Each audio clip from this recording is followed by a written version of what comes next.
Boethia's Proving by Anonymous. An account of a fatal summoning of Boethia.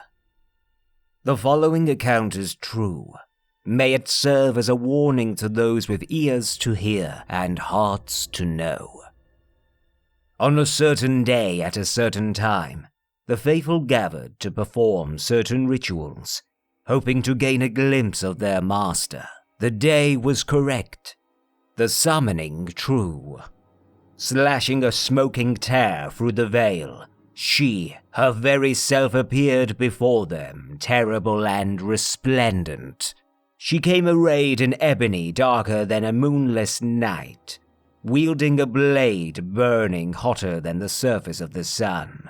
And though she wore the guise of a Dunmer warrior queen, she towered above them like a statue carved from the Red Mountain itself. "Why have you disturbed me?" Surprised, the first among them prayed. "O Boethia, Prince of Plots, Deceiver of Nations, Queen of Shadows, Goddess of Destruction, we come to worship thee." She looked down upon her followers, gathered to bear witness. Frowning, she asked the first, "Tell me, you who profess to know me, how shall I know you?" Afeared, he exclaimed, "Each night I pray to thee, each night I call out thy wondrous names. Surely thou must recognize the sound of my voice, thy most devoted of believers."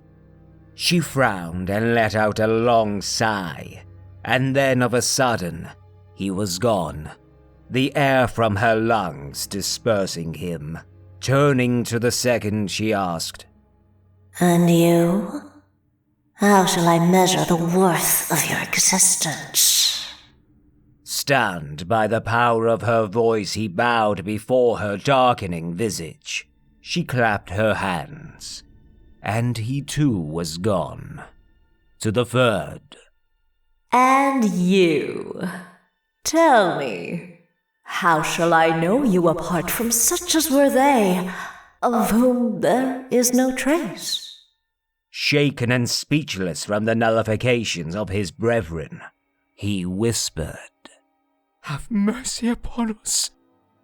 She blinked twice. Once, he was in agony. Twice, he was destroyed.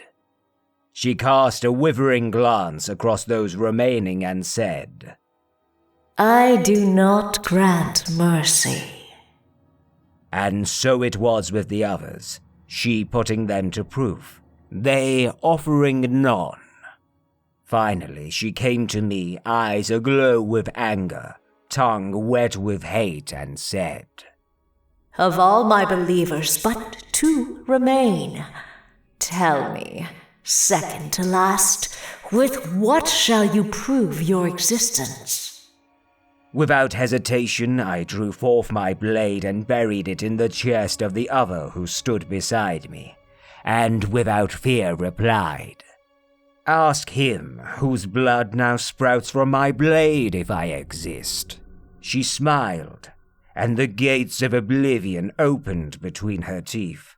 Then she said, "Tell me, now last of my followers, wherefore do you remain where the others do not?" I retrieved my blade and offered it up, saying, "I am alive because that one is dead. I exist because I have the will to do so, and I shall remain as long as there are signs of my handwork, such as the blood dripping from this blade." Accepting my gift, she nodded and said, "Indeed." "If in the reading your blood boils in your veins, and your mind blazons with fire, then Boethia calls you. It is then most wise to heed her call. Find her on the mount which overlooks Windhelm. Meet us there and be tested."